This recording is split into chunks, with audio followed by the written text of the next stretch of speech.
శ్రీమాత్రే నమః. ఆగస్టు నెలలో కన్యా రాశి వారికి గ్రహాల సంచారం ప్రకారం కొన్ని ముఖ్యమైన శుభ ఫలితాలు అందుతాయి. కనకదుర్గమ్మ తల్లికి ఇష్టమైనట్లయితే ఈ వీడియోకి లైక్ చేయండి, అమ్మవారి అనుగ్రహం కలుగుతుంది.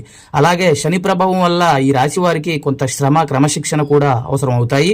ఈ రాశి వారు చేసే వృత్తి ఉద్యోగ రంగాలలో అనుకూల వాతావరణం ఉంటుంది.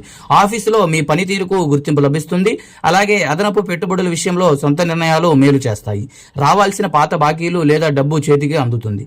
జీవిత భాగస్వామి నుంచి పూర్తి సలహా సహకారాలు లభిస్తాయి. ప్రేమలో ఉన్నవారికి ఈ నెల సంతృప్తికరంగా ఉంటుంది. విద్యార్థులకు కష్టపడితేనే మంచి ఫలితాలు వస్తాయి. అలాగే ఆరోగ్య సంరక్షణపై దృష్టి పెట్టడం అవసరం. ముఖ్యంగా అనవసరమైన ఉచిత సలహాలకు దూరంగా ఉండడం మంచిది. మీకు ఏదైనా సందేహం లేదా సమస్యలు ఉంటే జ్యోతిష్యం చెప్పబడును. మీ సమస్యలకు మా పరిష్కార మార్గం స్త్రీ పురుష వశీకరణ యంత్రతంత్ర పరిహారంలో ఛాలెంజ్. మిమ్మల్ని కాదని వేరే వాళ్ళని వివాహం చేసుకుంటున్నారా? మీ భర్త లేదా మీ భార్య మాట వినడం లేదా? పెళ్లైన కొన్ని రోజులకే భార్యాభర్తల మధ్య ఘర్షణలయ్యి దూరమవుతున్నారా? మీ భర్త లేదా మీ భార్య పరవాళ్లతో సంబంధాలు పెట్టుకున్నారా? మీ సమస్యకు ఊర్జాశక్తి ద్వారా స్త్రీ పురుష వశీకరణ 100% సిద్ధి పొందవచ్చు. వెంటనే మీ వివరాలు వాట్సాప్ కి పంపించండి. మీ వివరాలు రహస్యంగా ఉంచబడతాయి.